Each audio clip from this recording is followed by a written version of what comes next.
Hello, I am Christopher Paul Carey, and I'm the Director of Publishing at Edgar Rice Burroughs Incorporated, and I have with me here Mike Wolfer, who is the main editor on the Edgar Rice Burroughs Universe comics at American Mythology Productions. And today we're here to talk to you about the new upcoming comic book, Beyond the Farthest Star, Warriors of Zandar. We're really excited about this one. We have a really great team working on it. Fantastic artwork. Oh my gosh. And such a good story, original Edgar Rice Burroughs story that it derives from. So, Yep. So, Mike, you want to talk a little bit about the team that's working on this? No. No. Yes, of course. Okay, so the publisher, Chris said, is American Mythology Production. We've got several licenses, several books that we publish already. Land at Time Forgot, Pellucidar, The Moon Maid, The Monster Man, Carson of Venus, and now Beyond the Farthest Star. The team on this book is me. I'm writing. It's illustrated by Alessandro Rinaldi. It's lettered by Natalie Jane. It's colored. We're not sure who's coloring it just yet, but it's beautiful. It's like, Chris, am I right? It's like the art exceeded our expectations by 300% or something. I mean, it really did. So when Mike sent over the pencil roughs to me, wow, I was blown away. I was overjoyed for like 3 days after seeing that. It's really phenomenal. It really has a sense of wonder to it. It feels like another world. The characters look dynamic, really interesting, really well drawn. And just the composition of each of the panels is just amazing and just so well thought out. And and it's based on Mike's script. So and Mike and I did a lot of advanced had a lot of conversations about how we were going to do this comic book. That's a whole conversation in itself about how we work and the extent of the planning and plotting behind everything that we do. Yeah, I don't know. That might be a whole nother video talking about exactly how we do this, because this Beyond the Farthest Star, Warriors of Zandar, it's designed to be accessible to new readers. It's also designed to appeal to, longtime ERB fans. But we wanted to make sure that anybody could pick this book up and just go, okay, I love these characters, and let's go. Let's go on a journey. But we've done so much background research into creating a super rich universe, which we're just following the template that Edgar Rice Burroughs designed. The whole interconnectivity of all of his books. We're doing that in our comics as well, and you're going to see some of that in the Beyond the Farthest Star comic. There's a lot we can say, and there's a lot we don't want to say just yet because we don't want to spoil everything. But so we're going to show you some artwork here in a moment here. So it's not just going to be talking heads here. But when is the comic book coming out, Mike? It's July 28th. All right, July 28th. It will come out, and it's available in 3 different cover variants. There's a main cover by Alex Rinaldi, and there's a variant by yours truly, by me, and then there is another, the limited edition cover, which Chris will show all those at some point. So 3 different covers available, and there's going to be a 4th cover that's coming like a month or 2 after, which you've got that, right? Yeah, you do. You're going to show that. I think we're going to show it off. Yeah, I hope so, because I have it prepared, so it's in the slideshow. So, Yeah. Cool. all right. So let's. I'll say hi to Jess. I see Jess. Oh, Jess is here. Says howdy. So I am going to show the cover here. So this is, and this will kind of give you an idea who the characters are in this. Well, I'll just show it right here. So, all right. So there you go. as you might guess there, that's Victory Harbin from the Swords of Eternity super arc that is currently going on in the novels and bonus novelettes, and also appeared in a comic book back feature that was in the back of Carson of Venus, The Eye of Amtor. Yep. So this is her first main, feature appearance in a comic book where she's the main character throughout the whole miniseries. So just to sort of talk a little bit about the story and the setup here. Like Mike said, one of the reasons we're going with Victory Harbin and her friend Tila here, the kind of aqua blue young woman there, is because we really want to have an entry point for new fans, and yet still entertain the longtime fans, and so we decided to kind of, it really starts out of the gate right on an action scene, like it just jumps right into it. And so I think people just jump right into the story. It's kind of a classic type story, I would say. Victory Harbin in the super arc has kind of been kind of quantum jumping around to the different worlds in the Edgar Rice Burroughs universe, and that's why you'll find her here. We will eventually be getting onto Tangor, so we'll talk about that in a little bit. If I could interject just 1 second, if some of my comic book friends are watching and you don't know what the super arc is, what Chris is talking about is ERB Inc. is currently publishing a series of brand new novels that are all tied together in what's called the Swords of Eternity super arc. The first one was Carson of Venus, The Edge of All Worlds. Second one was Tarzan, Battle for Pellucidar. First one was by Matt Betts. Tarzan, Battle for Pellucidar was by Win Scott Eckert. There's a third novel coming very soon. John Carter of Mars. John Carter of Mars, Gods of the Forgotten, by an author named Gary Grayville. So we're prepping that one right now. And then there's a fourth book. Who's doing that, Chris? That would be me. So that's gonna be the Victory Harbin novel. So that's kind of her full origin novel. So we'll get the whole story of her in there. Victory Harbin, Fires of Halos, or Halos, depending on how you want to pronounce it. But so we'll get. So what we're doing with this comic book series is we're tying into, it's a continuation of the original novel, but it's also tying into the new Swords of Eternity super arc too. So you don't have to have read anything else to enjoy this comic book series. It's going to stand on its own. However, if you are reading the universe titles, the Swords of Eternity super arc, all kinds of great stuff going on. So just to rewind just a little bit. So people who are watching, who are coming in from Mike Wolfer fans or American mythology fans, Beyond the Farthest Star is a classic novel by Edgar Rice Burroughs. So, and it tells the story of a gentleman named Tangor who is transported. He perishes in World War II and wakes up on another world. He's mysteriously transported really, really far away to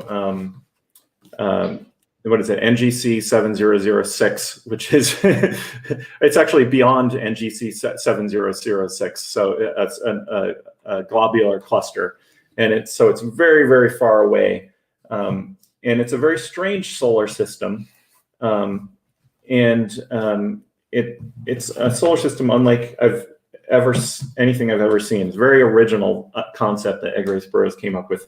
It's a solar system of 11 planets that are connected by an atmosphere tube. So they are all on the same ecliptic, and they're all connected by an atmosphere tube. So potentially they could be, you could travel from planet to planet in an airplane or a jet aircraft, which, Eggerichs Burroughs hinted at the end of the novel, if you read it. But I'll show you. This is from the 1964 Canaveral Press edition of Tales, a book called Tales of Three Planets, which included Beyond the Farthest Star in it. And here's a sort of schematic based on Eggerichs Burroughs' own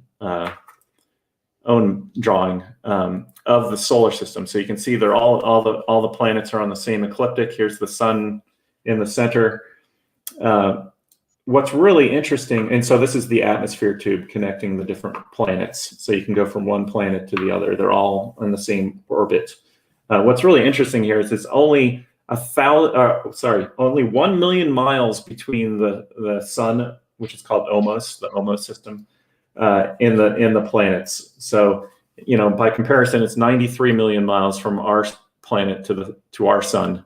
So their star is only 1 million miles. So that means their star is probably very, very small, intense star. And you have to wonder about the makeup of this planet. How could something like this form in nature? Was it natural? Is this an artificial solar system? We don't know. We don't know anything about it. And the other thing is, we only know from Eggerichs Burroughs' novel Beyond the Farthest Star about the planet Pelota. That's where the hero goes in that story. We don't know anything about these other worlds. There's a hint about Uvala, that there might be some kind of a reincarnation thing going there where people die and wake up on Uvala, but we don't know anything else about any of the other planets. And at the end of Beyond the Farthest, well, maybe I shouldn't spoil it, but should read the novel. So it's an exciting place to expand. It was like when we first started with the new Eggerichs Burroughs Universe series, expanding on the classic canon. That was one of the first places I thought of, because there's such a rich setting there that just hasn't been explored. Eggerichs Burroughs only wrote a very, very short novel based on it, and so we have plenty that we can do there. So that was our jumping on point, really, is let's begin by exploring another planet. And that's the very beginning of the book. We're on a new planet in that solar system that we haven't seen before.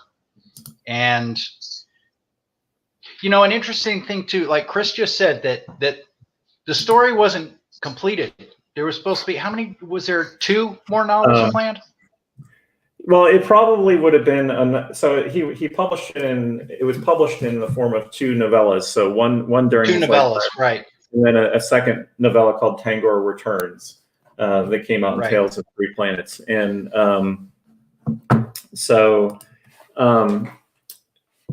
he usually wrote in basically like 4 novellas, and then he would serialize them in the pulp magazines, and then put them together into a novel so that they were just one great adventure.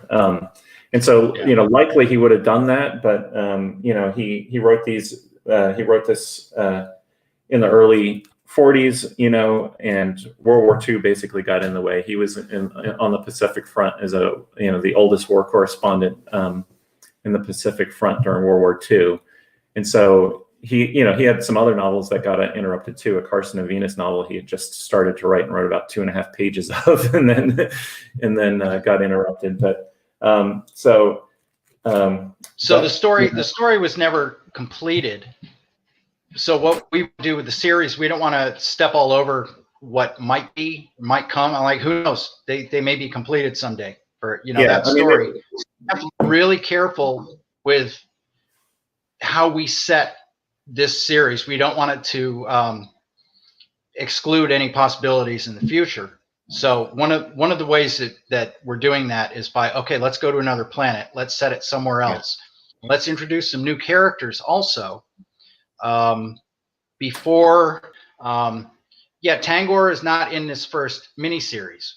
However, this whole thing, it's not a little miniseries that tells one story, and then we're going to do another miniseries that tells some other story. This is like a huge epic, and I'm like, I'm frozen. Can you still hear me, Chris? You're frozen, but I can hear you. Yeah. Okay. It's a big story. This one is what I'm getting at. It's a real big story, Yeah. and it's going to incorporate a lot of different things from a lot of different sources eventually. So we just thought, we'll start out slow, even though the thing starts with a bang, like it's like nonstop action, but we're still starting slow as we build up toward Tangor, and we got some crazy stuff planned. Yeah. To Mike's point, Tangor, so like Beyond the Farthest Star sort of ends on a semi cliffhanger. Tangor is going to go off to a new planet, Tonos. It's going to be the first person leaving Pelota that we know of, at least, going to another planet. And so I want to leave room. So this comic takes place if you can talk about time when you're talking about another solar system, it's kind of there's some physics problems there with how time passes on one world versus one that's very, very far away. But it's the characters Victory Harbin left Earth in 1950. So this is a few years down the road after when the original adventure with Tangor happened. So it does, one of the reasons it works well because it gives some time. Tangor could have, whatever Tangor's adventure was that will one day be told, there's some time for that to happen. And so when we reconnect with Tangor later in the series, it'll allow that room so that when we get an author to complete Beyond the Farthest Star and figure out what happened to Tangor, they'll have some breathing room to do that, to get the transmission from the Gridley wave and interpret it. So, but this first Warriors of Zandar, the first miniseries. So, Victory Harbin is one of the main characters. And Chris, why don't you tell the people who Victory is? So, Victory was born in Pellucidar. If you read Win Scott Eckert's Tarzan Battle for Pellucidar, you got to see the 11-year-old Victory Harbin. She moved to the outer world shortly after, on the eve of her 12th birthday, and then lived in Tarzana for a while, then moved to England and went to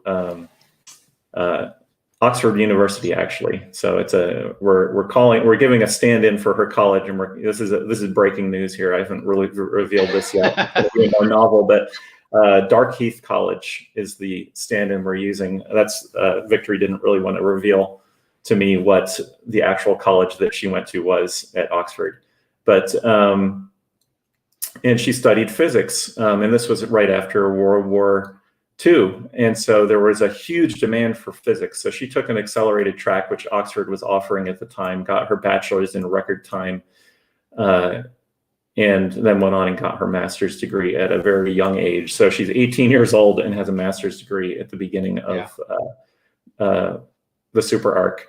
And that kind of runs in her family, actually. If you look at it, Eric von Harbin, I believe, got his degree early too, and Gretchen von Harbin, who was Victory's mom, as we will one day learn, also was a little bit ahead.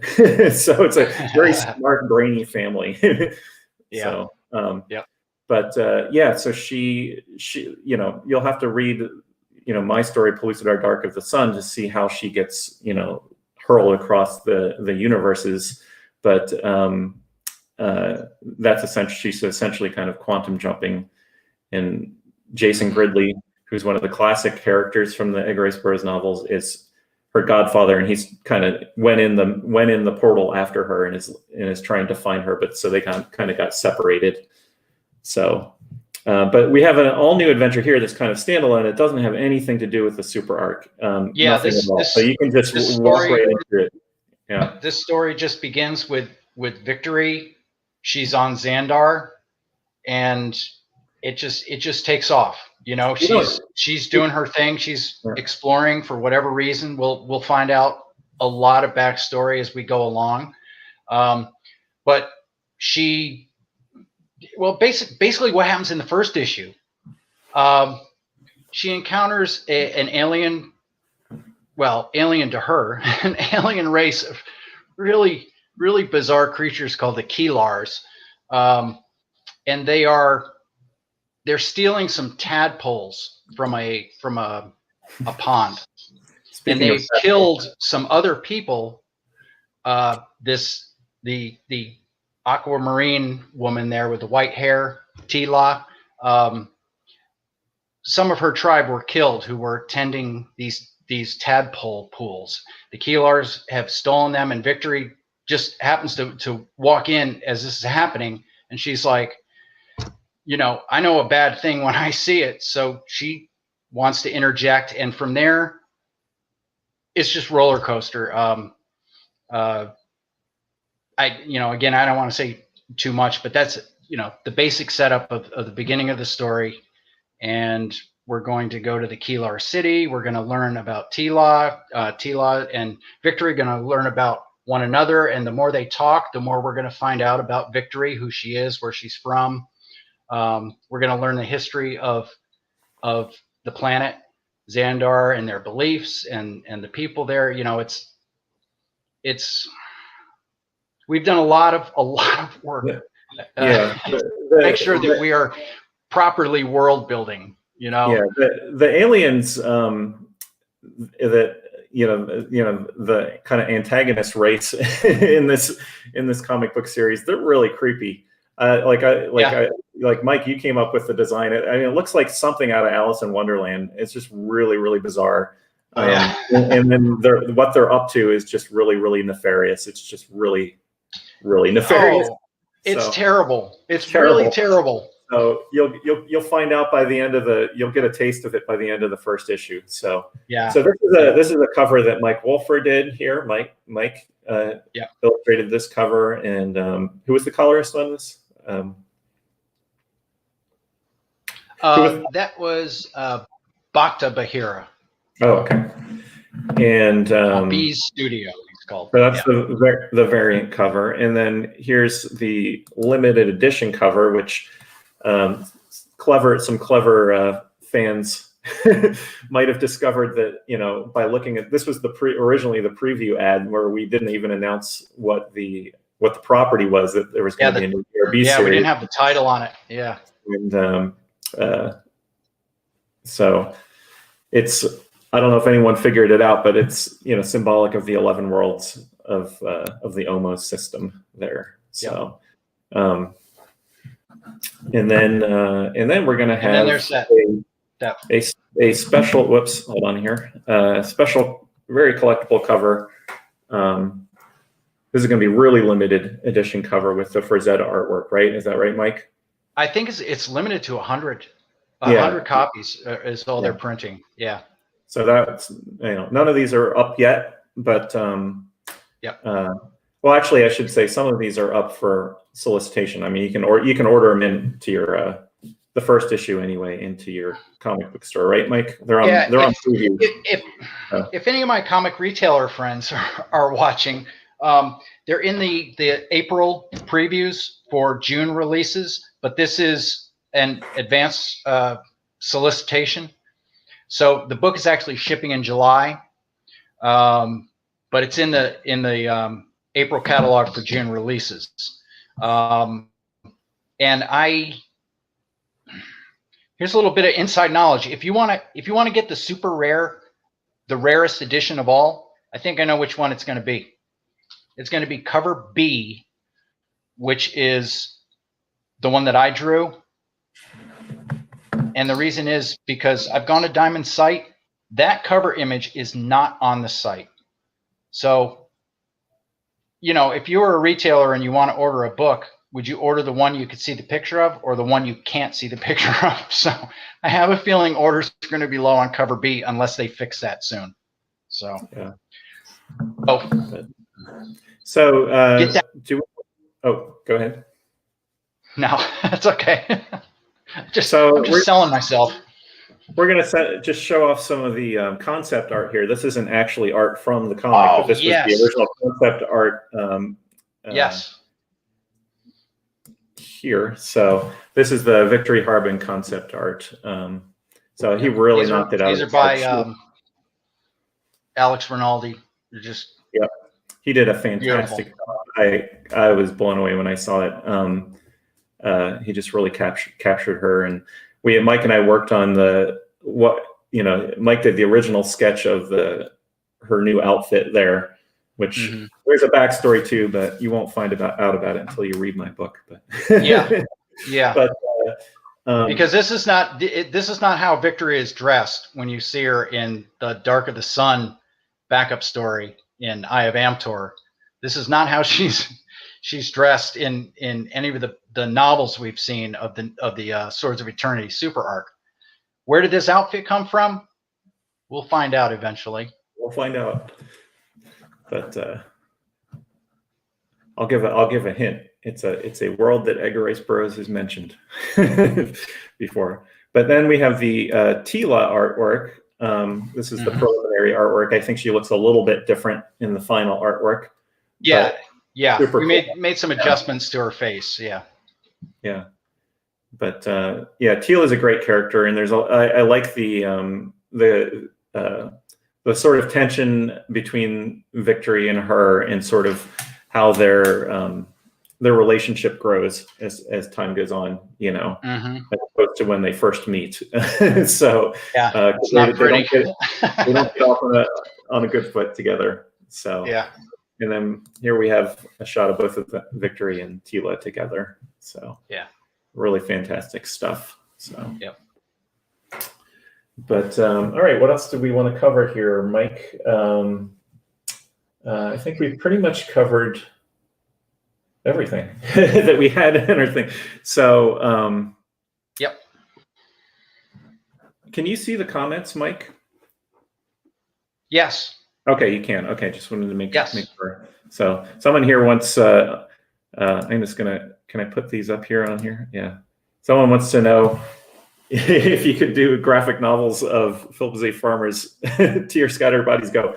Hey, I would vote for that. I'm a huge Farmer fan. I knew Phil. We don't have any plans for that, but me personally, I might, if you know some of my other work, I might do a graphic novel of Feast Unknown. Because that would. Well, no, this is an official Edgar Rice Burroughs live stream here. Let's not talk about that one. But glad to see people are excited about this. We're gonna do now that we got this live stream set up.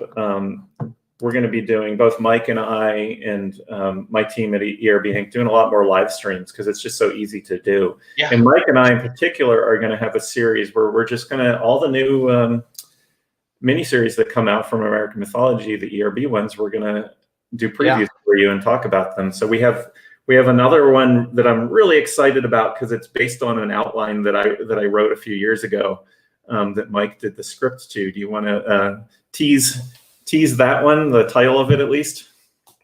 I think we do that. I can't. I don't think have we even publicly said anything about this yet? I posted something on my personal feed, my personal Facebook about it. That I think I shared around to the Burroughs groups, so they know it's coming. Some people know it's coming. Well, it's a new Pellucidar miniseries that we're doing. It's a 4-issue miniseries.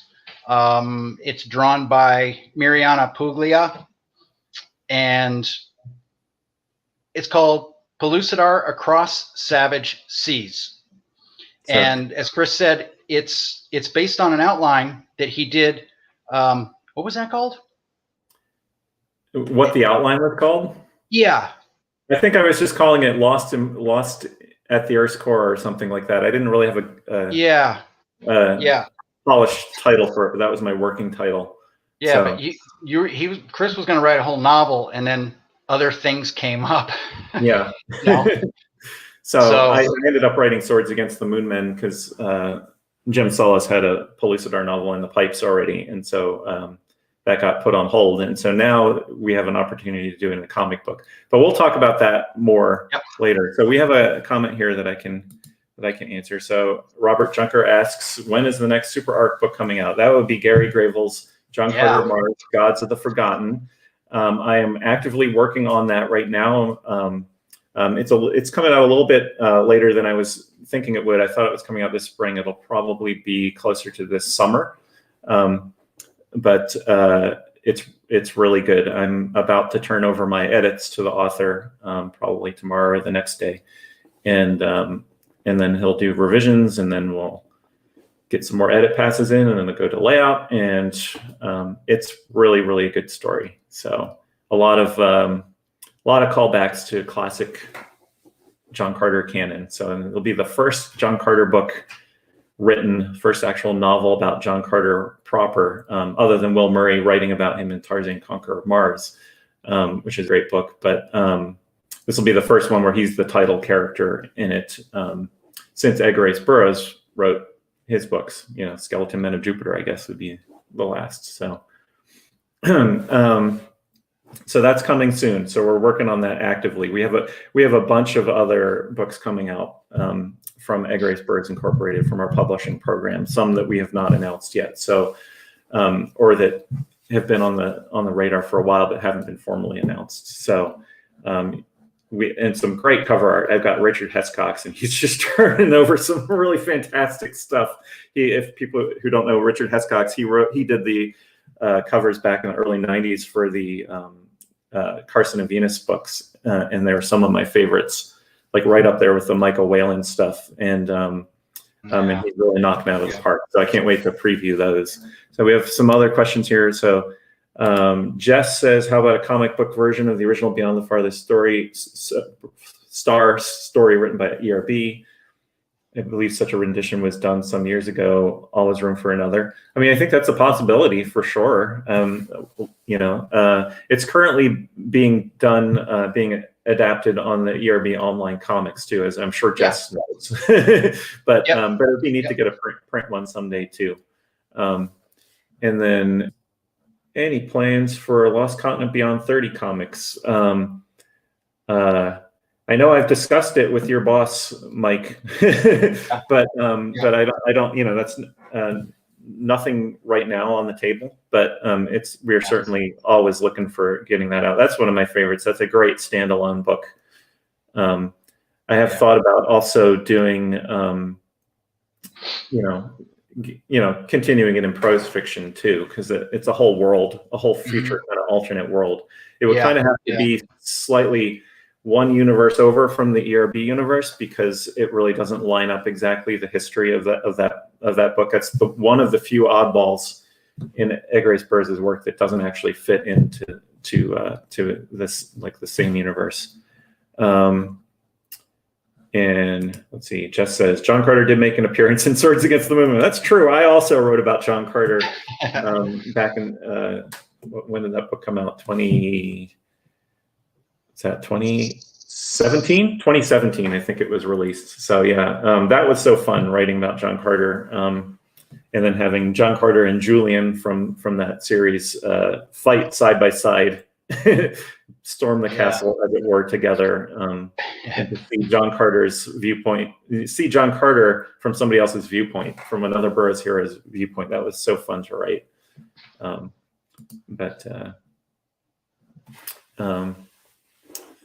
All right, so anything else? Anyone have any other questions?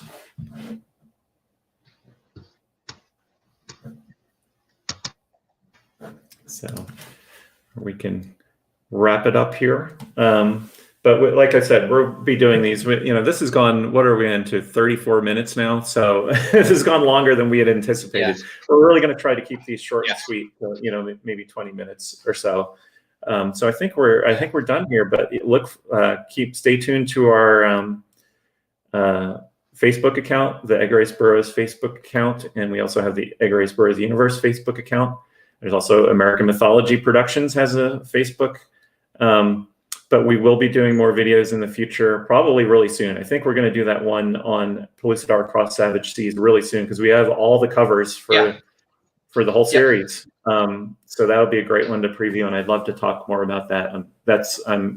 I'm kind of equally excited about both of these projects. These are really amazing stuff, and I'm really proud of what we've been able to do and what your team has been able to do, Mike, with really propping up the ERB universe in comics, and seeing the world expand in comics. We have 3 other series right now that are currently in production, currently being published. One is The Moon Maid, The 3 Keys, which we should do a video on that one too. And the second issue, we definitely should. And the second issue is out today. It's in comic shop today. Issue 2 came out today. It's a 3-issue series. Moon Maid, The 3 Keys. There's also Land at Time Forgot, Fearless. That's a 3-issue series, and 2 issues of that are out. And the art is coming in on the 3rd one now. It's a little bit late, but oh my God, it's beautiful. It's really good stuff. And then the 3rd book is Zorro in the Land at Time Forgot.